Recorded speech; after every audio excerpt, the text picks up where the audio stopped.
What's up, guys? Welcome to episode 70 of Convos on the Pedicab. I'm here with Austin's favorite doctor, esteemed OBGYN, Dr. Jen Mushtaler. You know, we're in stage 5 right now. Delta variant is running rampant, and I'm wearing my mask to keep Dr. Jen safe from the virus. And thank you, you know, Alex. this is for her safety. I'm wearing the mask so that she doesn't have to. Anyway, Jen, thank you so much for coming on to talk to me. I know that this has been a whirlwind of the past few weeks regarding the pandemic. It just all of a sudden seemed to have mutated out of nowhere, and there's a lot of conflicting info. There's a lot of everyone's very hyper emotional about this stuff. And I think it's important to actually, in all seriousness, have a medical professional on in order to get some clarity of the situation so we can figure out what's the most intelligent thing to do. Clear as mud. So what's your assessment of everything? Let's hear what you got to say. Get the vax. Get the facts and get the vax. Oh, okay. All right. Okay. But why? Just jokes aside, Yeah. Why? No, great question, and I agree with you. I think that a lot of the information that's coming out has been very confusing recently, and I did like you. I had to go back and look through things and figure out, okay, wait, where are we? What does this mean? What do we need to do next to be safe? And I want to go back to the initial stuff with the vaccine. When the vaccines were first coming out and they first got approved for emergency use, we were told that the vaccines were about 93 to 95% effective, that they exceeded expectations in what we were going to see in the performance trials when we were hoping for 70, 75, maybe 80% effectiveness. So we got 2 mRNA vaccines that were about 93, 95% effective. And I want to pause there and let that information sink in, because we knew right off the bat that the vaccines were not going to give us 100% protection. No vaccine ever really does give 100% protection. Correct. Viruses mutate. This is also even the inventor of the mRNA technology. I forgot. I can look his name up in a second. But the guy who created this technology, he even said that it's really difficult to get a foolproof vaccine for something like this because of how fast everything mutates. Right. So I think that stuff needs to be considered. But when you mean like 95% effective, what does that exactly mean, and for what time period? So that means that in the study times they were looking at their 3-month blocks, that kind of thing. When they go back and they check the coverage, there weren't 100% of people that didn't have an infection or didn't have antibodies. But how do you know that they? How did you know that it was effective? Like, did they get the vaccine and then you exposed them to a bunch of COVID right after they got the vaccine? So, how did you test to see whether or not it was going to prevent them from getting COVID? Right. So during the vaccine trials, those folks were in normal public circulation, doing whatever measures were in effect at the time. So it was you and me going about our daily stuff and seeing during that study window who got the virus. Right. Okay, but you also don't know if they were even exposed to anyone with the virus. So that seems like it's kind of a flawed metric, right? Potentially. There's always upsides and downsides, but we do know that a lot of our healthcare workers participated in those early trials, and so they definitely had exposure risk for the virus. Sure. But it's still something that people need to understand and consider, right? It's not like you gave a bunch of people the vaccine and then you took them into a COVID ward and exposed them to COVID patients. I think if you did that and you saw that nobody got COVID, you probably would see a lot more confidence in terms of how this vaccine could actually help reduce the spread. And you're also seeing a lot of breakthrough infections. I would disagree. I actually don't think we're seeing a tremendous amount of breakthrough. I think the vaccine is working the way we had hoped. Actually, I think it's working better than we had hoped. So we knew that there would be breakthrough infections. It's not 100% effective. And once the community transmission rates are high and you go into that room, you know not everybody's going to have the protection they need. Well, and the more people that get vaccinated, the more the infections will be from vaccinated people as a result of math. So that there is that, right? Like if 80% of the population gets vaccinated and later on and on and on and on, there's more likelihood that a new infection will be from somebody vaccinated because more people are getting vaccinated. So let me finish up one point, Okay, and then we'll move on to that, All right. because that's an important part of the discussion. But my first point is just setting realistic expectations, that we knew from the outset that the vaccine wasn't going to provide 100% prevention of infection for 100% of individuals. What the vaccine has been able to do is to prevent the severe sequelae, so severe ICU hospitalizations and death. Okay, so then why should we make people get vaccinated if they don't want to, when the vaccine is in extremely high supply and the people who do get the vaccine wind up being okay once they're in the hospital? So the thought that's kind of, I mean, that's a real question, right? Like, right. It is. The thought process is that this goes back to understanding how the vaccines work and how herd immunity works. And people got really sidetracked on that discussion on whether or not what we call wild type infection, meaning you got it naturally. You got COVID and that's how you have your COVID antibodies, versus you got the vaccine. In order for vaccines to work, enough people have to be vaccinated so that there's not enough viral load to go from person to person to person. So that if I'm vaccinated, I'm not carrying it and giving it to you, because there's a low transmission in the community. Right, and we know those thresholds need to be above 80%. We've said that from the very beginning. They said that at the very outset, that the goal was to get a vaccine with a certain effectiveness and to get a certain percentage of the population vaccinated to reduce that We should be there. I'm sorry for interrupting you, but we should be there anyway, just because of how many people had gotten COVID before the vaccine even came into being, unless they were making errors in terms of the PCR thresholds for when they did the test. And the WHO actually said that they're no longer going to use the same PCR thresholds for the EUA standards, like starting from December. Is that correct, or maybe I'm phrasing it wrong? I'm gonna look this up real quick.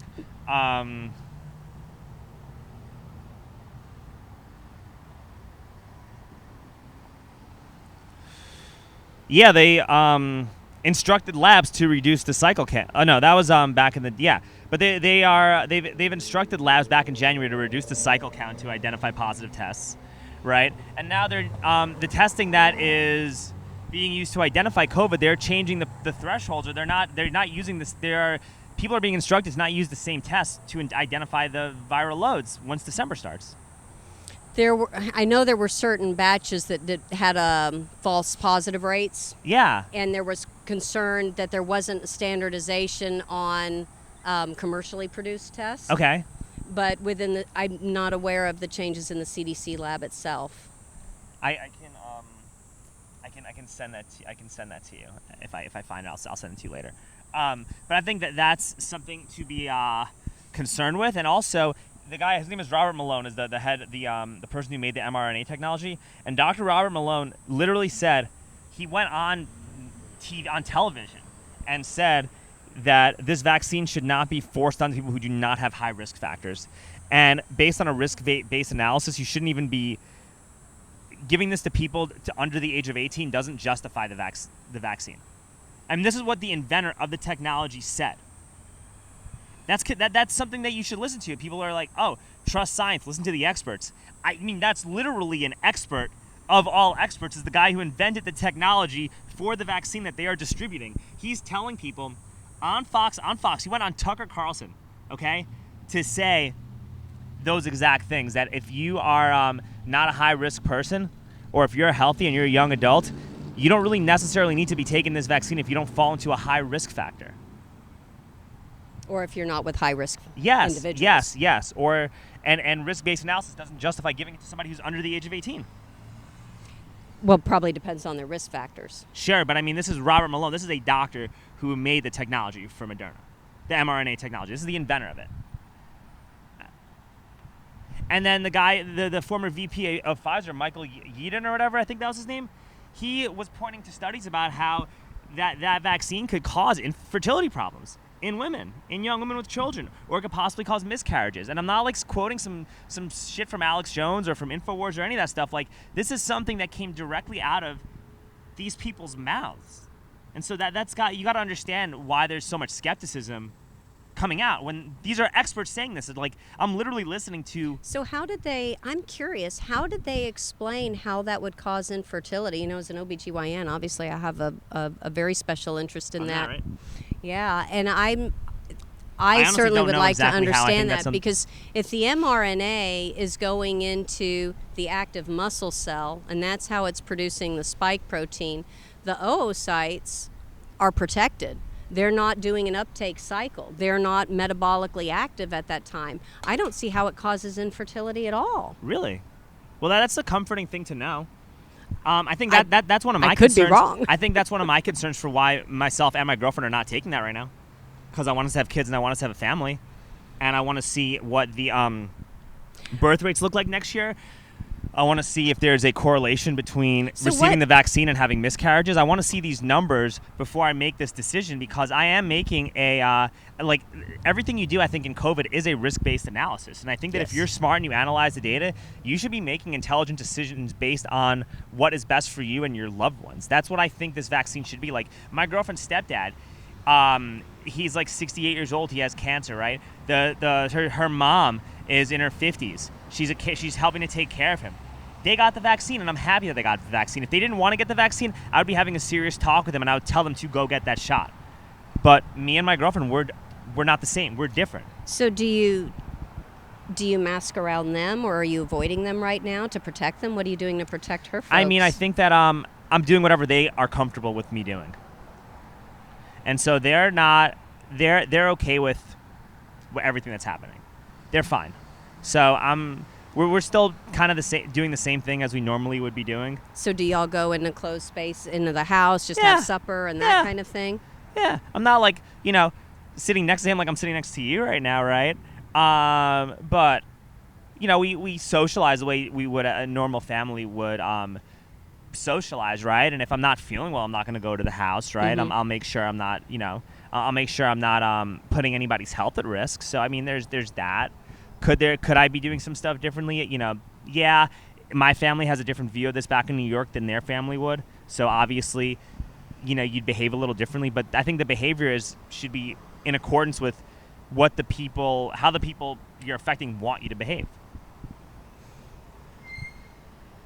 Yeah, I worry about, that people like you and I could carry the virus potentially asymptomatically. We would be lucky not to be ill with it, but then might expose a loved one or somebody who's immunocompromised to that. Obviously, that's something I've got to be careful with You have to be careful in my about employment. that. It's something to consider. But to make you feel better, I've been listening to Dr. Fauci give speeches and stuff. And Dr. Fauci, during the pandemic, actually said that it's almost impossible to cause asymptomatic spread of COVID. And before you interrupt me, there's a difference between being asymptomatic and being pre-symptomatic. True. So a lot of people could have gotten COVID and never knew that they had COVID. And they could be walking around interacting with the public and everything, and nothing happens. They're not affecting anybody. They're not hurting anybody. We think some of that changed, though, with the Delta variant, because initially the viral loads were lower. So initially when the first variants were circulating and we were seeing those first levels of infections, a person in that pre-symptomatic window might infect 3 to 4 people. Then they get symptomatic and they go home or, that. But the potential to make people sick was about 3 to 4. The Delta variant is really concerning because that pre-symptomatic window or potentially carrying it, it's a much higher viral load, and you're anywhere from 6 to 8 people getting infected from that same person. Jen, do you think so? It's double. Do you not think it's concerning what's happening with at the border? Like at the southern border? Well, I mentioned to you we that talked about it a little I bit. know. I'm kind of concerned about what's happening. Name the border location. I'm concerned about in Mexico. what the U.S. policy is regarding any border. I mean, I don't think our policy is consistent, and I'm struggling to see how it medically makes sense. If I want to be on the side being very conservative with averting risk. Being on the side of science, right? Right. 15% or less of the entire third world has had even one shot of this vaccine. Okay? Right. And we are letting people in by the thousands from the southern border. And it's not just people from Mexico. It's people from third world countries are using Mexico to cross over into the United States. Mm-hmm. And so you're sending in a plethora of high-risk, unvaccinated people into the general public while Delta variant is here. I think, That's we could have a whole nother podcast about how we're going to handle immigration and border crossings, but I think the point is there needs to be a consistent policy as it pertains to public health and COVID. And so if we have certain societal expectations that all of us should be vaccinated, that's the expectation, or masked, then that same expectation needs to be held to anybody coming in the country. I don't care what their visiting, visas, illegal, assisted, asylum seekers. We should be all adhering to that standard. I agree. I think that generally speaking, the vaccine should be a personal choice. It should be accessible, just because there are a lot of human rights issues that can really coincide with mandating stuff like this, as you see about what's happening in New York City. We're going to go into that a little bit later. Mm-hmm. But and what's happening in Europe, there are literally protests being held all over the world right now with the vaccine. Have you been paying attention to that? A little bit, yeah. The world is an angry place right now. It is an angry place, but you have hundreds of thousands of people daily marching in France and protesting because they do not want this vaccine passport. You're having the same type of stuff in Greece. In Australia, you were having that. And then the military has pretty much used COVID to effectively create martial law. They're going to people's houses and checking up on them to make sure they're not leaving their homes. Right. We should never get to that point in the U.S., no matter how bad this gets. I hope not. Never. We should never, under any set of circumstances, get to that point. I agree with you. I'd like to be able to get people to a level of comfort, and even you and your girlfriend to a level of comfort with the vaccine and understanding the risk-benefit analysis, and how you choose to make that decision and how we choose to protect each other. My friend's mom got Guillain-Barré syndrome from the Pfizer vaccine. And there's this guy named Craig Jones. He's a world-class jiu-jitsu athlete, and before competing, he had a big cyst on his stomach right when he got the vaccine, and he had to pull out of competition. Well, and we do have, I think the FDA has been very cautious on issuing an EUA for ages under 12, given that we had some circumstance deaths in young people that received the vaccine that are under investigation. But what do you think we should do? What do you think our policy should be with this right now? If you're the mayor of Austin right now, how would you be dictating this COVID narrative? Well, being a doctor, what would you do? And I don't want to interrupt you because I've been talking a lot. We get into what the legalities are of what anyone's jurisdiction and authority is. The state has jurisdiction, so our state government has jurisdiction over some of that, and it doesn't really matter. Provided that you could override the state governor, what would you do?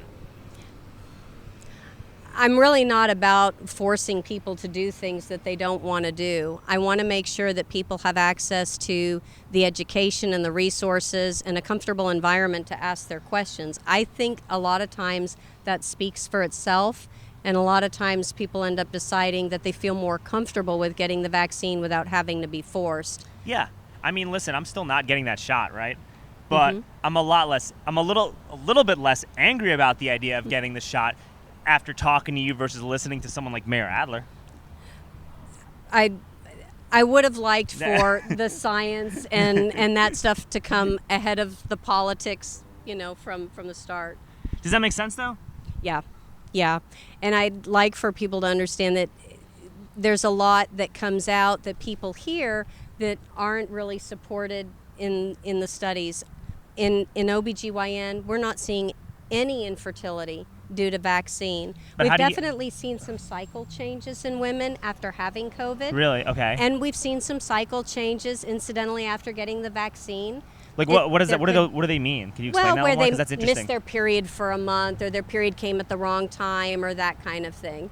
But you see that with the COVID infection too. And so is it the antibody response? Is it the immune response? That's fine. But we're not seeing a decrease in fertility. In fact, there was a recent study out in the New England Journal of Medicine where they conducted semen analysis on people receiving the vaccine. So they did a semen analysis before they were vaccinated, and they did a semen analysis after. And they actually showed that the semen counts were actually slightly higher after they got vaccinated. It actually improved. All right, can you send that to me? Because that's pretty... yeah, it's in the New England Journal of Medicine. That's interesting stuff. And I'm glad you're clarifying that, because that's one of my concerns about this shot, right? Right. But I also like Eric Clapton got paralyzed for 2 weeks when he got the vaccine. There have been stories like that. And I think generally speaking, look, I'm not I know people probably give me this reputation as being like this full-blown anti-vax person, right? But I'm just cautious about these medications, right? There's always that in any vaccine. Yes, Guillain-Barré is a known potential risk, small but a known risk with vaccination. Allergic reactions are known risks with certain vaccinations. The mRNA technology is really so advanced, and it's been worked on for several decades. Actually, the thought was it was going to be therapeutic in curing other genetic diseases, and they were able to make it work for this. But there's very little in it outside of, the lipid molecule and the mRNA itself. So there's not a lot of preservative. There was always that concern that vaccines cause autism, and all of that came out. I've been doing some research on this too, and one of the reasons they passed the Vaccine Safety Act, which basically indemnifies vaccine companies from being sued, is because they were getting sued on such a large scale in the early 80s because of the stuff that was in the vaccinations and because of the developmental problems that children were experiencing or parents thought that the kids were experiencing, that the companies were basically said that they're going to refuse to make vaccines unless they fix this. Right. And they gave a lot of money to Congress to make sure that this act got passed. Well, we have to kind of decide, and that's anything with any scientific advancement. We're going to find where it doesn't work or where it has problems, whether it's a defect in an auto manufacturer, whether it's in a medication that ends up being recalled, whether it's in a device, whether it's in a vaccine. And so a lot of our greatest technology, we saw it, hey, we had 2 launches into outer space. A lot of our innovation in science and technology comes from private industry. So if private industry gets financially run out of existence, then we lose our foundations for innovation. Or you just allow new private industries to continue taking their place that are going to do better instead of letting the government prop up zombie companies. There's also that argument. Yes. And it's also not right when the government is basically saying, hey, if you don't take this medication from a private company, you can't participate in everyday life. Like, that is a definition of fascism. It's happening in New York with the Bill de Blasio's vaccine passport, which basically says, hey, if you don't have at least 1 dose of the mRNA or the Pfizer or the Johnson & Johnson vaccine, you cannot go into restaurants, you cannot go to the movie theaters, you cannot go to a gym. He wants to possibly make it so you can't shop. Chris Cuomo and Don Lemon were literally saying that you shouldn't be allowed to go to the grocery store if you're not vaccinated. Like, this is straight out of the Nazi playbook. It is. Like, as a Jew, I can feel comfortable saying that is. I think, unfortunately, that has its own backlash issues and problems with trying to help people determine their own individual course and what they're going to do. But look, when I see stuff like that being put out, I'm almost going to want to refuse the vaccine as a human rights advocate. And I want to tell other people to refuse that vaccine as a human rights advocate because, if half the population in Texas doesn't get the shot, you can't implement something like that in Texas because it would be too costly. Well, does that make sense? Kind of, sort of, except you don't want to cut off your nose to spite your face. It looks good there. We want to leave it there. So, but then you can't be passing these. From my perspective, I want to be able to have, our kids resume their regular activities. I'd like to be able to get on a plane and go to Canada and see my in-law. No, I can't. I can't go to Canada right now. But that's not because of the virus. It's because people are making draconian, unauthorized responses as a result of this virus. Right. And I think at the end of the day, when people can take your rights away as a result of an emergency, they'll just keep creating emergencies to keep taking your rights away. That's like literally what it seems like. I'm not as fearful. I'm not as distrustful. I'm not as fearful of that. I really believe in the science and technology. I don't believe it was a master-created ploy by drug companies for profits. I don't think so, but I think it's being weaponized for profit. I think it's being weaponized for politics. Yeah, that too. Politics and profit are the same thing. They're synonymous with each other. They're part of they're like 2 heads in the same 7-headed dragon, so to speak. How do you feel about ivermectin? So ivermectin has significant toxicity risks, and side effects. Really? And it's got to be monitored and managed. It can cause toxic liver damage. And so while it has certain therapeutics in certain treatment, unfortunately, we haven't seen enough study to show that it has good therapeutic in preventing deaths and ICU admissions in COVID. So they were doing studies regarding ivermectin, right? And there have been about 24 trials in various different studies with 3,000 ivermectin patients, and there haven't really been any harmful effects from ivermectin. In a controlled setting, they're monitoring, right? In Right. a controlled setting, but it's been they're effective monitoring against like dosing and they're HIV, monitoring the flu, etc., and a bunch of symptoms that are synonymous with COVID. And this is regarded by the WHO as an essential medicine for children. It's won a Nobel Prize for discovery. I think that there should be an option of allowing people to use it, or allowing, like, if you get COVID and you have early symptoms, let people take ivermectin and see if it helps make them feel better. There's no harm in it. Like, you're not going to get any worse from taking ivermectin. Well, ivermectin itself can be toxic. So you don't want to go to your veterinarian and get ivermectin that's used to treat horses that's not properly managed and dosed for human and then monitored for liver toxicity. So if a patient is going to be treated with ivermectin, that should be under physician supervision. Sure, but then if you're going to a doctor for COVID, the physician's giving it to you and they're supervising you because you're in that controlled setting. Right. So then I don't see a problem with exploring all tools in the toolbox. The problem is that it's so cheap to make that the pharma companies like Moderna and Pfizer and Gilead Sciences and Merck and all these other companies that are profiting from the creation of therapeutics and of vaccines will lose their profit margin if ivermectin proves to be effective. I don't think they're blocking any of the trials to have it. You've got to have the funding to run the trials. So your bigger question is, if the government said, okay, right, the Trump administration helped sponsor the companies to bring these vaccines to trial so that we would have vaccines as a solution, then why wouldn't the government also sponsor good randomized controlled trials for ivermectin? They haven't been done under sponsorship. Because ivermectin's a generic medication, and therefore, you know, the CEO of Moderna and Pfizer and all these big companies are lobbying politicians and lobbying and donating to the NIH and the CDC, and, you know, money talks. When you look, you know, the biggest funders of the CDC are pharmaceuticals. Yeah, pharma companies, Apple, Microsoft, the Bill and Melinda Gates Foundation. So, like, how do you trust these people? Well, what if you pull it? What if you pull the funding? Pull it. Don't use it. Now, where does our funding come from to do cancer research, to do gene research? It creates a problem because now there's no funding, and when there's no funding, you get shitty research. It's a double-edged, or no research. It's a double-edged sword. I understand that. Talk about women's health issues. No research. No. But like, look, Jen, it's a double-edged sword. I understand that. It is. Just like with globalization, you know, if you cut off access to the United States to fight viruses, that means you have to produce everything at home. We don't have the resources necessarily to do that. You know, I wouldn't be getting my iPhone if that was the case. A lot of the materials that we use for, like, your car and everything you do for day-to-day life, you need it from other countries. So, like, we are a global economy. Yeah, I understand all that. That's why it's such a complicated issue. But what was I talking about? What were we talking about? We were talking about We left off saying why ivermectin wasn't the answer. We're talking about the funding. Yeah. I never said it's the answer. I'm saying, like, it should be one of the answers, and they're not letting it be one of the answers. Like, well, YouTube is censoring. It hasn't been studied. Brett well Weinstein enough to and see Pierre, the limited Brett studies Weinstein and, we like, have Pierre didn't show Cardone or whatever, effectiveness. I think, did a podcast with Joe Rogan talking about how ivermectin can be used and how COVID originated, and they did all this stuff. And these guys are esteemed scientists. Brett Weinstein's a microbiology professor at a major university. Okay, when YouTube and Twitter and big tech are limiting their ability to speak, that is extremely unscientific. Yeah. It's extremely unscientific. And then when they tell you to trust science, why should I if they're silencing science?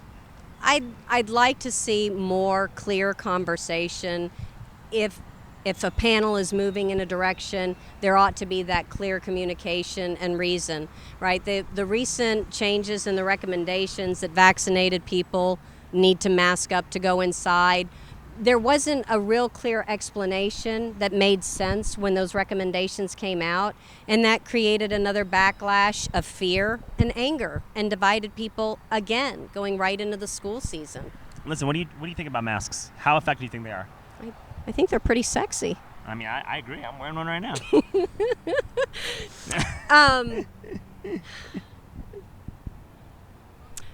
I'm not sure if the change in our behavior when we mask is making us more protective or if the mask. There are lots of arguments to be made for and against masking. What I do know is that when I see people masking more or those initiatives are taking place, I do see changes in behavior, just even at the grocery store. I see that people will be more polite. They'll give each other a little bit more space. So just like you're being with your in-laws, you're not crowding them close because you want to protect them, you're giving them space and distance. I see the same thing happen in the grocery and out and about, that when that happens, people's behaviors change. They think about where their hands are. I got 2 takes. And they think about giving space. I got 2 takes for you, Jen. Whether the mask on the face itself is enough. I got 2 takes. Boy, I sure would like to see a good trial on that. I got some takes on this. All right, go. So, first off, right, my take on masks is that you can still transmit viral loads of COVID through the mask. You can. It's not a foolproof barrier. As a matter of fact, I think it's very minimal in terms of preventing the spread of COVID. What I think it can help with, though, is you might be transmitting less virus particles to somebody because you have a mask on. And if they have a mask on, they're receiving less viral particles. So you're still going to get COVID, but you might just get a less severe version of COVID because you're inhaling less virus particles. Depends on your body and the right, replication of virus in your body. But if there's less viral particles to be inhaled because both people are masking, then presumably we are cutting transmission. I think that's a valid statement to make. Okay? But here are some of the other concerns, right? And I think the concerns far outweigh the benefits. I'm going to tell you why. Okay. Let's hear it. I think that when people have masks on, there's an illusion of protectiveness. So people actually wind up becoming closer and closer to each other. As a result of that, like if you look at the BLM protests, almost a lot of people had masks on in the BLM protests, and they were crowded like sardines with each other. 15 million people throughout the country were protesting the racial injustice. Last year, a lot of them had masks on. They were also they were crammed together. They were very close to each other. They were getting tear gas. They were coughing because of being tear gas. There's all this stuff happened, and then you saw a massive COVID spike throughout the country, correlating specifically with these protests. So there's that. And also, I don't know if you've ever done any martial arts, or if your kids did any boxed or did any kickboxing or anything like that. Swimmer. Okay. So, if you actually were to study brain damage amongst boxers and kickboxers and whatnot, right? When you spar with headgear on, you're actually getting more brain damage sparring with headgear than you would without headgear. So should football play without the helmets? So there's arguments for that, actually. Ooh. And you want to know what the argument is? Do you want to know why? Okay. Because it gives you an illusion of safety, right? So when people have these big helmets, football players will tackle with their helmet because they got the helmet. That's a weapon now, right? When you're sparring somebody and you have headgear on, I feel more comfortable to hit my training partner harder because they have headgear protecting them. And I'm more willing to risk getting hit harder because I have headgear on and I feel an illusion of protection. And so when you're absorbing those types of blows consistently, you're more likely to actually get CTE because of the protective barrier covering your face or covering your head, even though it's a counterintuitive statement to make. So I'm going to give you the OB-GYN perspective. Yeah, go. And I hope we can keep this family friendly. Well, with the condoms? Let's go. I want to hear this. Yeah. So, 25 years in OBGYN dealing with transmissible viruses and bacterias and illness. Anything from HPV virus that causes cancer, to herpes, to chlamydia, to gonorrhea, to HIV, syphilis, and hepatitis. And when people want to protect themselves from the transmission of these kinds of viruses and bacteria, we have three ways to potentially protect. One is to choose not to be intimate with another person. Abstinence. And that abstinence is 100% foolproof, right? 100%. So with COVID, we could choose not to interact with another human being, and we would have zero transmission. Problem solved. Right, and then our city's trying to make a housing model based on urban density while we have viruses. All right, yeah, okay. Well, that's for our follow-up podcast on the Planning Commission, right? Another one. All right, that's a different issue, okay. right? So we could choose abstinence. We could choose monogamy. So we choose our pods, right? In intimacy, we choose our partner. We stay with that partner. There's no other outside exposure. There's no risk. Or you could choose using a condom with multiple people to be safe. And what do we know about the protection? Condoms are barriers. They're not 100%. The condom use and protection runs about 75 to 85%, depending on user error, well, it's viral like load. 99%, but they say 99%. No. I do not tell patients that. No, condoms are going to give you about 80 to 85% protection against unplanned pregnancy, against viral and bacterial transmission of illness. It's not 100%, but it does provide some protection. And that's how I feel about masks. It's not going to be 100%. The vaccine's not 100%. But if I start layering these options on, hey, Jen, I get really good follow-up question. Protection, and then I can go back to living my life. Follow-up question, though. Well, I'm still living my life, though, right? But anyway, yes, you are. Follow-up question. Which group of people is more likely to contract an STD?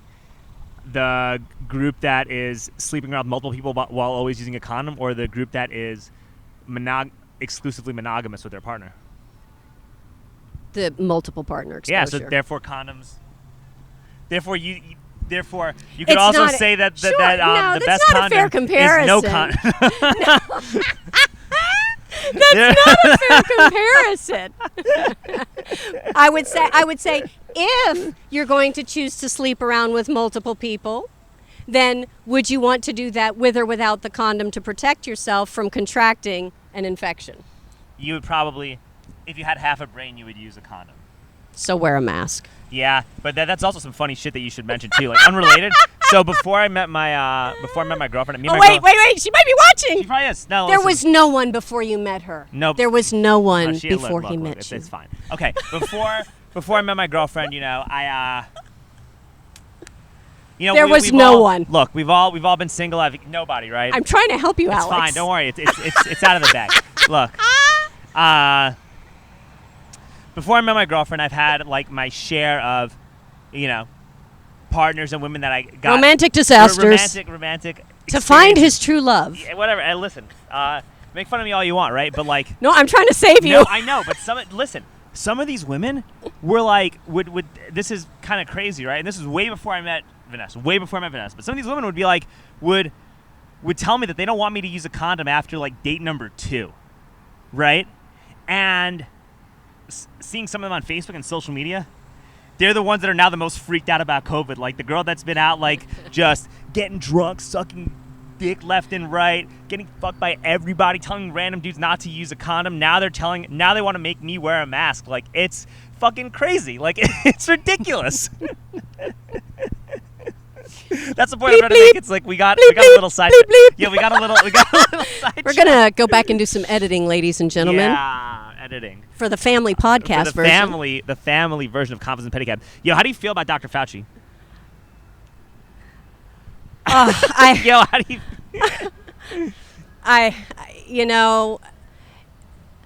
I think in his heart he has dedicated his life and his career to the good of public health. Really? I really do believe that. And you should tell it to all the people whose families members died of AIDS because of his promotion of AZT. I also believe that we do the best that we can at the time, and sometimes we learn more, and our knowledge gets better. He halted and the we trials of over 100 different studies for new medications during the AIDS epidemic because the company that made AZT was directly helping to fund and finance the NIH and the FDA. This is all documented stuff, right? So like you got the same guy that lied to the public for years about the AIDS virus, that told people with AIDS to take a medication that wound up killing them faster than they would if they just naturally lived through the virus. And now this same person is giving you advice on public health. Like, I don't know how anybody could even wrap their head around trusting somebody like that. You should research Dr. Fauci and how he handled AIDS. There were massive protests amongst the gay community against Fauci and how he dealt with the AIDS crisis. Massive protests. Massive. 1980s. Massive. Yeah, my head was buried in textbooks then. Yeah. Yeah. Massive. I was buried in textbooks. Massive. Crushed by the weight of a textbook on organic chemistry. There you go. But I'm saying though, like this is something you should look at when you have a chance. Like this is. I like to believe in the good in people. I like to believe that we can see the better side of each other and promote that. And so I'm going to stay on that side. I'm sure he's a very loving grandfather. Probably you know, so. I'm sure he's like a nice guy to go to a baseball game with. Do you think he plays with. baseball with his grandkids? After I saw him throw that first pitch, no. I heard he could play. I heard he was pretty good at basketball back when he was younger, though. All right. He was like a star on his high school basketball team or whatnot, right? In the 1940s or 50s. I don't know, in the 50s, whatever it is. I don't know. But he was a good basketball player back when he was in high school. But, you know, did you read any of Fauci's emails? He didn't send me any. He didn't send you? But he didn't answer my email either. Sad. Did you see the leaked emails, though? I did not. So what you got? He was sending emails to his staff members in like January telling people not to wear masks as a result of COVID. There were emails with Zuckerberg saying that Facebook was going to be that they wanted to use Facebook, or they were emailing Facebook to use. We could go back in administration, right, and say that this was during Trump's administration. The World Health Initiative said that it was a problem and we should not shut down foreign travel, right? But our administration at the time decided to do that, and what happened after that? Every other nation shut down. And what are we having now? Intermittent shutdowns under current administrations. We can talk about lots of hypocrisy there. But there's hypocrisy everywhere. There's hypocrisy everywhere. And you also had, you see emails with him and Peter Daszak that he was giving money to the EcoHealth Alliance, which is Peter Daszak's company, to conduct gain-of-function research experiments in China, specifically in Wuhan. And then when this virus came out, The Lancet wrote this whole article with like 13 different experts saying that the virus never originated from a lab. And it was Peter Daszak and his crew that were the scientists that wrote that article in The Lancet. And so you could say that Fauci was literally laundering money to the Wuhan Institute of Virology through EcoHealth. And if you're going to continue doing gain-of-function research experiments and continue funding them, which, hate to break it to you, you're not going to stop because the big pharma companies make so much money from this, because when you're doing gain-of-function and you're using the threat of a zoonotic disease being released in order to do that, well, these pharma companies, your Mercks, your Gileads, your Pfizers, your Modernas, your Sanofis, all these companies, right, have a head start in developing a vaccine for a virus that doesn't even exist yet. So if you're a shareholder in any of these companies, this is a wet dream for you. This is this is very advanced conspiracy. It's not a conspiracy. This is literally like. I think we ought to be more concerned about if that potential exists. It's not a conspiracy, though. It's a variable that you should think about. If that potential exists to weaponize viruses or bacteria, then what technology do our enemies have, and how vulnerable, if anything, this has shown us how vulnerable we are as a nation to that kind of attack. Our infrastructure, this year was so difficult between the virus and illness and the hospitals being overwhelmed, and then add on loss of infrastructure during the storm. This country's vulnerable. We're very vulnerable. That's scary. Hey, Jen, do you want to know how much money we're spending this year to last year in terms of hospital capacity and addressing pandemics and public health? What you got? It's the same. We didn't increase our budget. So if people like Adler are all of a sudden now going to be worried about COVID and whatnot, why didn't you allocate money in the budget to spend more money on hospitals and on hiring doctors and on doing any of that stuff? That's why I ran for city council. But that's not. You should have. Well, actually, no. Mackenzie's doing a great job. She's doing a great job. She's doing great. If you were in a different district than Mackenzie, I would have be. You should have been on city council as well. I should have. Woulda, shoulda, coulda. Woulda, shoulda. I'm going to tell you about my possible next mayor campaign, but that'll be after the podcast. You heard it here first. We'll see. Alex Stanger for Austin City Mayor. We'll see. I know you're voting for me. But what were we? WikiLeaks. WikiLeaks. Oh, WokiLeaks. Hey, but all right. So we're talking about this gain of function stuff, right? Yes. And if we're still going to finance gain of function research, and it's going to be under the guise of, hey, we got to protect zoonotic diseases from being leaked. And there's credibility to that because we have environmental degradations happening at a record pace. Well, because we have other nations working on this technology to take us out. And also $1.5 billion worth of masks got dumped into the water. Like 4,000 tons of plastic got dumped into the water as a result of masks and lockdowns, right? So we're literally, by doing more restrictions, we're actually contributing in a way to more environmental degradation, which will cause more pandemics if we're not careful. And that's something that no one's even thinking about or talking about. Climate, other issues. Yeah, because they all are coincided with each other. And then you have gain-of-function research experiments that are going to continue occurring. Like, this is not going to stop. So unless every country agrees to stop doing gain-of-function research, maybe then I'll start taking some of this stuff a little bit more seriously. Because I don't think you can't get people to stop making nuclear weapons. Exactly. And they already have mutations of COVID that are resistant to the vaccine regardless. Do you know that, right? I worry about that. What do you mean you worry? It's out there in the public. There's a Lambda variant. There's a Delta Plus variant right now. The Lambda variant's in Peru. It is resistant to any and all vaccines. There's almost, when you factor in how fast this virus is mutating, I don't even getting vaccinated really just seems moot because it's like a fox chasing a rabbit. It's like the same thing. Like, you're never going to catch it. That was the argument. That was part of the argument for why we needed people to get vaccinated, because if more people were vaccinated, when we have the capability to arrest the viral load transmission and replication cycle, then we decrease the chances that it has an opportunity to mutate.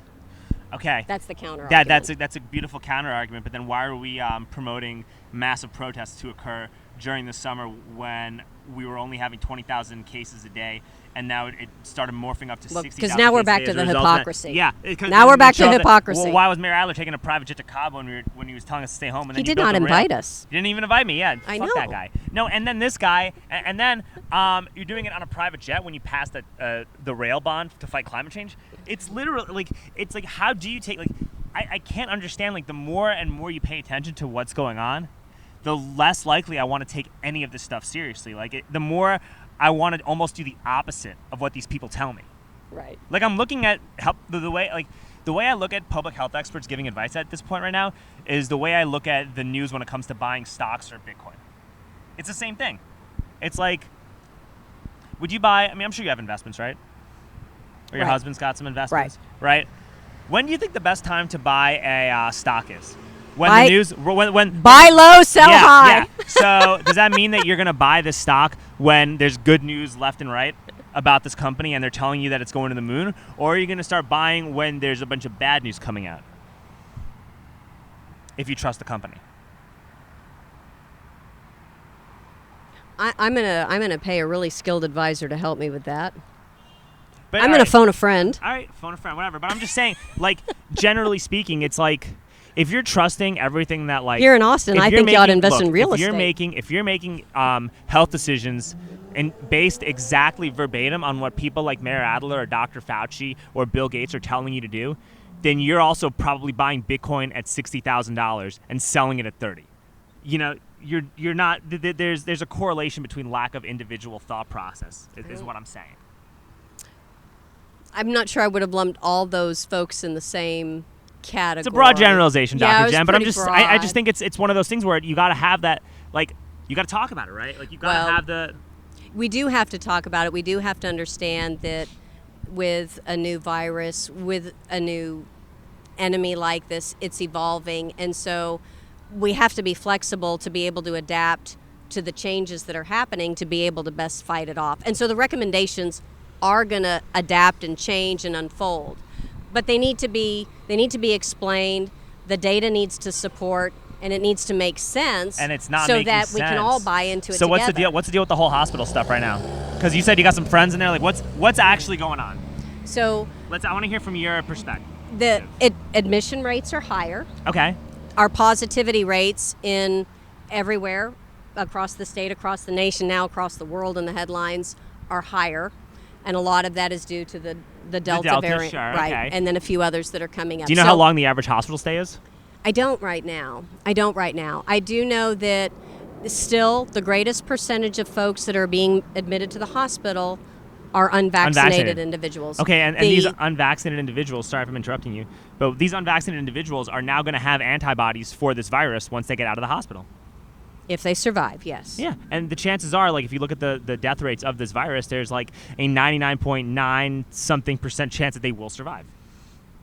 No, we're, depending on the age and demographic of the patient, those rates are far lower. But it's younger people that are getting sick and getting hospitalized, and young people have the highest rates of survival. They did, but we're seeing some changes in that. So like right now, in the OB world, we have 2 moms that have contracted COVID, and they're not doing well. They're in critical condition, and these are young new mothers. Did they have any other pre-existing? No pre-existing conditions. And pregnancy itself is not necessarily a pre-existing condition like that. Young moms are healthy. They don't, just like the general population. This is a younger age group, and they tend to do very well. And this is a big change from what we were seeing previously. We're seeing a lot more younger people come in, and they're coming in very sick. The death rates in the younger folks are still not astronomically high, but they are tangible. They are real. Do you know what the death rates are? Numbers. Do you have an approximation? I just want to know if you have an approximation. I just want to know. No, I can pull up the Texas Medical Association recent numbers. What makes it a little confusing, I think, for us to tease out and really understand, and part of what I don't like is I'm looking at cumulative numbers, and I don't feel like that helps you or I understand what's going on, because we're dealing with a new variant now, and the numbers today, I don't need them cumulative from yesterday or from last year. I need to know what's different about what's going on right now. What we do know is that the numbers are high. We also know that the numbers of folks getting admitted to the hospital or the ICU that have been vaccinated is still way, way less than 1%. It's like 0.0001%. So that's good. Yes, it is. That's good. It is. And I saw did you see the Provincetown study? Yes. That's really encouraging. I think it is. To me, I look at that data and I say, that means that the vaccine did what it was supposed to do. And even if you're unvaccinated, you're still not going to put too much of a risk on the hospital system, is what I would imagine, right? If you're young and you're healthy and you're unvaxxed. Like, my buddy got the Delta variant. Did I tell you this? One of my friend just recovered from the Delta variant. And I was talking to him, like, yo, how you feeling? What's going on? He's like, man, I felt like shit for like a week. But he's good now. Like, he's good. There's still some wild unpredictability on it. So while the majority of folks can manage it at home, if they're young and healthy, we're still seeing more 20 and 30-year-olds coming into the hospital very sick. But maybe they're not leading a healthy lifestyle. Because maybe a lot of 20 and 30-year-olds they're spending too much time at the bar, they're smoking too many cigarettes, or eating too much processed foods. Like, just because somebody looks healthy and doesn't have a pre-existing condition doesn't mean that they actually are healthy. Well, it's either that or it's something about the virus that we don't quite understand. It's always been interesting to me that you can have a large swath of people that appear to have the same demographics and qualifiers, and yet, right, so many of them will be fine, and then a couple of them die. And what was the difference? Why would that person die and somebody else didn't, or vice versa? And we don't really fully understand that in otherwise, quote-unquote, healthy people. You don't understand. And the definition of what is healthy, because just because you're not listed with a pre-existing condition, they'll say you're healthy. But are you really healthy? And maybe there just needs to be a better focus on actually being healthy. Like, make sure you're drinking enough water. Make sure you're not stressed. Like, I think there is also a direct correlation between being stressed and illness. So it's one of those weird things where it's like, if you're afraid of a dog, the dog's more likely to attack you. You know what I mean? Mm-hmm. Or, if you come across as like weak, you're more likely to be like bullied by somebody. I don't know that's good to help preventive, but when we're dealing with a virus like this, where you can't control the exposure and the inoculum. But maybe the best way to avoid being super sick from it is to just minimize stress and be healthier. I think we need to do 10 push-ups right now. We should, at the end, we'll do 10 push-ups. Okay. You're probably going to I'm going to do my 10. Anyway. What? You're probably going to have better form than me anyway. You think so? Yeah. I don't know. I'll do it with you on my back, Dr. Jen. Hey, but do Do you know what the percent, like, let me ask another question too. I know there's some staffing shortages, right, with the hospitals. But do you don't think that that's like attributed to the fact that a lot of these nurses are just on vacation? Because generally speaking, they take. No, we have, no, because, no, I mean, God bless these people for what they're doing and coming back in and doing this and having the fortitude to stick with it. But we lost a lot of healthcare providers initially in the pandemic because if they had family members that would be at risk, or if they themselves had underlying medical conditions before we had the vaccine and everything like that would put them at risk, a lot of them stepped out of the workforce because of that and made decisions to leave the workforce. So we had some attrition there. Right now, the current staffing issues are related to people actually getting sick, if they haven't been vaccinated, getting sick with COVID and being out, and just the overall capacity. We have enough ventilators to ventilate people. In fact, we've learned that's not even necessarily our best tool in helping people. For you. Yeah, it was actually hurting more people than it was helping. Right. Do you know that over like 40% of all nurses were refusing, and healthcare workers were refusing to get vaccinated back in March? Yeah. So I mean, that's another issue. It was very interesting for us. Like when you say trust the experts, like these are doctors that are like, I'm not taking that fucking shot. It's okay. It was a thoughtful process for me when it came our way. So we were offered the opportunity to get vaccinated starting back in December. And, I went to our infectious disease doctors, our virologists. I said, we need to have a staff meeting. We had all heard all kinds of things. We didn't know a lot about the technology. And we needed to be very comfortable with it too. So it does not surprise me at all that other people reacted the same way and said, I'm not comfortable with this. I need to understand what this is and what the risks are, what the benefits are, and what it looks like for me. And also, fun fact too, only 50% of the NIH staff has been vaccinated. This is in May or April. Maybe it's changed now, but in April or May, only 50% of the NIH staff had gotten vaccinated for COVID. And these are the first people in line to get this shot.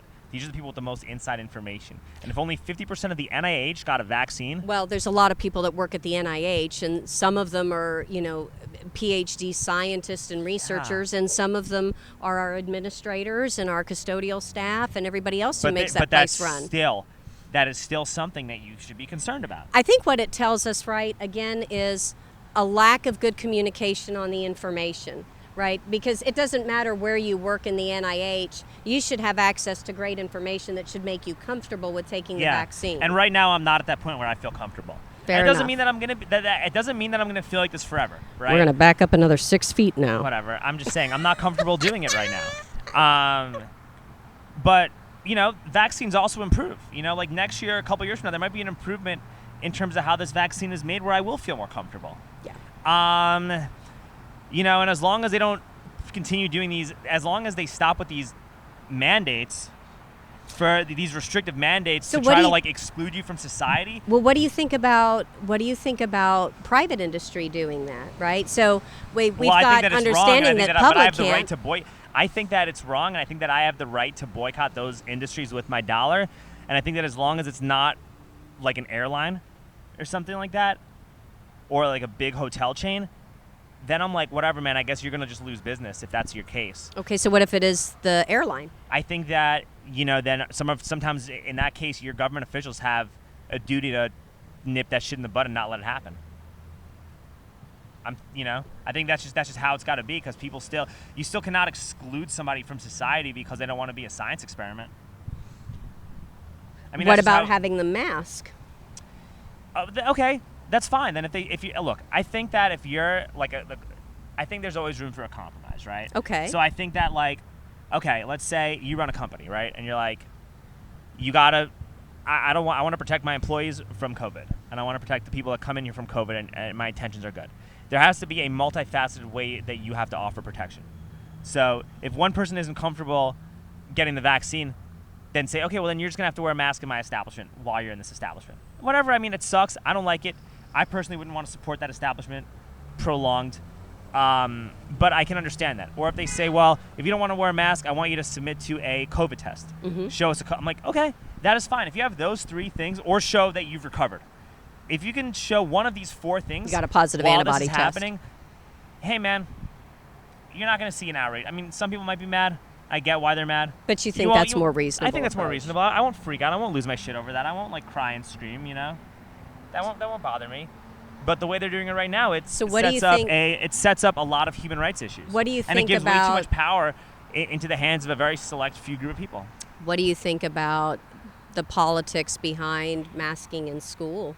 With school starting next week. I don't agree with it. Well, I don't think it should be forced. I think it should be a parental choice.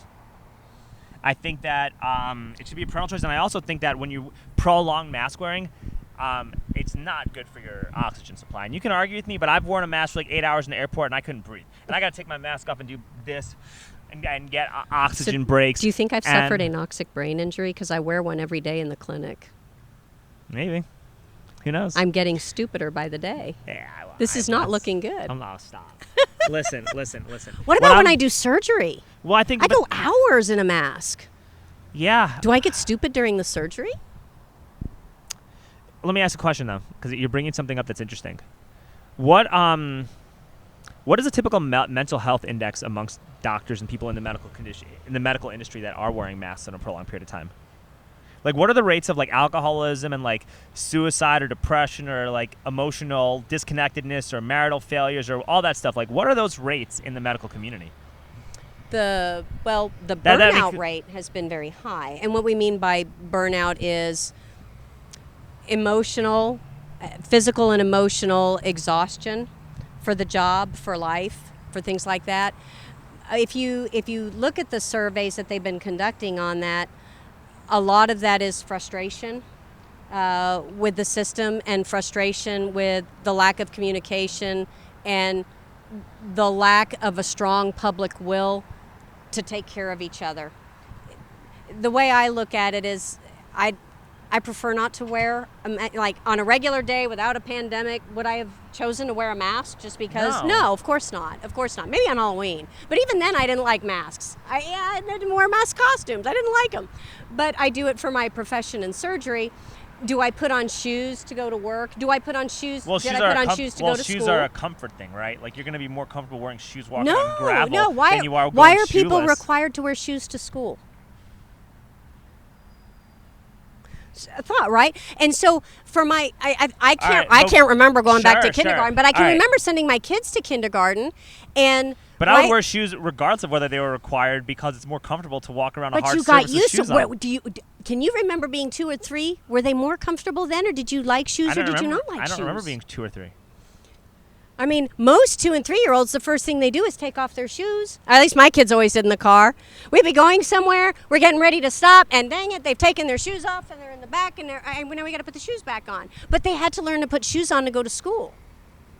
And it was a requirement to go. And they wanted to go to school. So you load up the backpack, you teach them how to tie their shoes, and away they go, and they wear shoes to school. I guess that is interesting, right? And so the younger kids don't actually have a problem.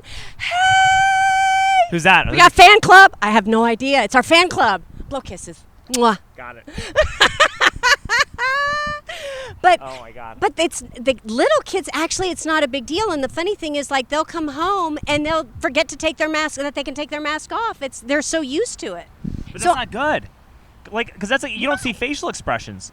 If you're wearing a mask constantly, like, you're minimizing your exposure to facial expressions. It's going to stunt their growth emotionally on such a strong level. You have no idea. Like, if you think this generation has problems with like isolation and like toxic. No, isolation's different. But in terms of communication, vitriolic thinking, dude, the kids going to school in masks all day, they're going to be fucked.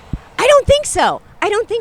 I think I had to get used to it with my patients. No, I read, if I'm in an exam room with a patient and they're sharing something that's important or concerning for them, you're right. All the visual cues and the body language cues are very important. And so when we all started masking, I did have to make an adjustment to how I would read those cues because I've lost all of this. But I had to learn how to read the eyes. Here's some other fun shit. The eyes are very telling. Here's some other stuff you got to understand, right? Like I used to want to be an elementary school teacher when I grew up. You would have been fun. I would have been a great. You might have been my favorite teacher. I bet. I used to sub in AISC too for a minute, right? And one of the things I noticed about little kids is that they like to share and play with things, right? Yeah. They do, okay? So Well, imagine you start putting masks on 5-year-olds. think my They're going to kid be was like a- swapping masks with each other. They could be doing shit to make the disease even worse. They're going to do that. There's some fucking weirdo kid that does that. Like, these kids Did you eat their- swap gum? Yeah. Ew! I was gross. There were kids who like picked their nose. Boys and are ate it. disgusting. There were kids I knew picked their nose and like ate it and stuff like that. Like there was. Did like, you eat their boogers? No, that's fucking gross. But I'm just saying, like there was kids. There were like literally kids who used to do that stuff constantly. There were kids that like would eat chalk and eat paper and. Yeah, but we try and teach them not to do that. No, but then you put masks on the kid. They're gonna be swapping masks. Hey, I like that. I like your mask. Can I put your mask on? And they're swapping Can I masks. wear your mask? Absolutely not. I gotta keep you safe.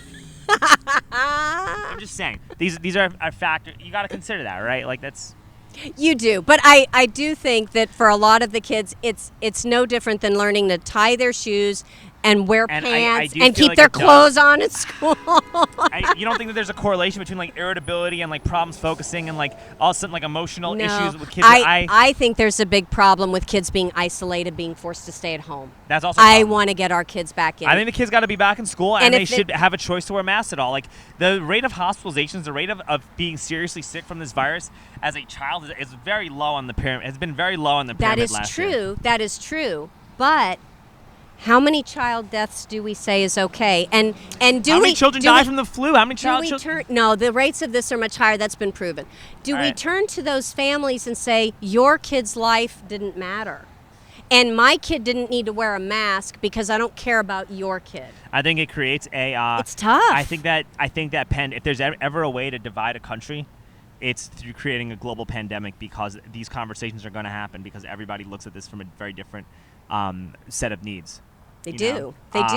And it makes the country vulnerable to enemies right now. Well, but I every really country's think being like that, though. that's true. Like countries throughout Europe and whatnot are even more divided. They're having like they have governments that are on the verge of potentially being toppled. So which it's- countries are succeeding right now with the virus? Define success. Low viral counts and economy functioning and kids in school. Maybe Iceland or Sweden is doing all right. New Zealand, I think, is doing pretty good. How did they get there? New Zealand was actually extremely aggressive with how they shut things down, right? Which is a problem, and it was almost like a police state with how they did the virus. But they also shut down all immigration. They Everything. shut down Everything they all shut at down all once. immigration, Right. and they still have it shut down. So you're not allowed to go into if you go in, because I have a friend who's in New Zealand now, and you have to quarantine at a hotel for 3 weeks before you even are allowed in the country. But then once you're done, what are your freedoms? You can do whatever the hell you want. Bingo. Bingo. So really, I don't know that I support that, but I think that no. that But if there we had is- been smart, the U.S. is too big. we and would have there's too locked much open- everything down No. for 2 weeks. Okay, that would have done nothing 2 because weeks. we don't have the ability to enforce that. And if we did have the ability to enforce that, we would become a big brother police state, which would create a lot more problems than they would ever solve. How do you monitor what happens in West Texas compared to New York City? You can't. We have one what do unified you- country with one unified mission. But how do you do that? Like, how do you look before we go? I Right? know, you won't. You can't attainably. The only way that you could attainably do that is if you cluster as many people as possible into mega cities and create high-tech security cameras everywhere to monitor everybody's movements, and you start having like chips and tracking devices. I was going to say we possibly, could like, implant everybody with a chip To make that the they chip- get unknowingly in What a do you- shot. You want to know something before we go? Bill Gates was actually at MIT. They were funding studies where they actually are trying to implant a little computer chip right underneath your wrist that will show your entire health history and what vaccines you have in order to help. I actually think it's in my Apple Watch. They're trying. Hey, laugh it up. But this is an MIT article where Bill Gates is funding stuff like that to actually RFID chip people in order to help, quote unquote, check your health status. So this is, I think, what I think there are a lot of very wealthy, very technocratic elites, right? Who they're using this virus as a goal to do that. I think that you've had like ancient civilizations, you've had members of the ultra wealthy that have had, since the dawn of time, have always wanted to centralize power on a global level. And I think that viruses are being used as a way to do that. I really do. I think that is something you got to watch out for, and I think that is actually happening right now. So what's our path out? I think the path out, as crazy as it sounds, is you just got to let this virus run its course, and you got to live a healthy lifestyle, and you just got to be close with your loved ones and look out for the people that are closest to you. That's what I think. That's all you can do. Like, we're all getting COVID. COVID's never going away. It's going to keep mutating. There's nothing you could do about it. It's going to become an endemic disease just like the flu. This is, unfortunately, how it's going to be. And we got to start building. We got to just build up our hospital system. We got to offer incentives to people who want to become doctors. We should be forgiving the student loans of anyone who's a nurse or anybody who works in healthcare, and encourage as many people as possible to work in medicine, because there's a new virus out here, and we need to do whatever it is we can to help not let it overwhelm our system. And if that means that we just got to build more hospitals and increase our hospital infrastructure capabilities, that's what we got to do. And we're not doing it. Not in the private industry. And we're not doing it. So that's what I think needs to be done. And I think you could use this as a way to incentivize forgiving. Like, if you're a nurse, if you work in medicine, you should have, based on what you had to go through this year, you should have all your debt forgiven for school. I don't see why they're not doing that. It would encourage more to go in, that's for sure. That's for sure. Yeah, encourage more people to become doctors. Incentivize more people becoming doctors. We need more doctors. Wait, we need that next podcast on that That's one. what we need. That's an hour talk. But all right. You owe me 10 push-ups. I got you. Hey, Jen, how do we get a hold of you before we get started? Before we finish? A hold of me? Like, how do we contact you, Jen? How do you contact me? I'm on LinkedIn. I'm not on. You got social media? You got Well, no, I haven't been on social media since the election season. That's it. I'm back to being me. You're off the grid. I'm off the grid. Sad. All right. Well, no, I love it. What's your Twitter handle? What's your Instagram? I'm off. I'm off the grid. I'm not even checking it. All right. Hey, listen. Dr. Jen Mushtaler, ladies and gentlemen, thank you.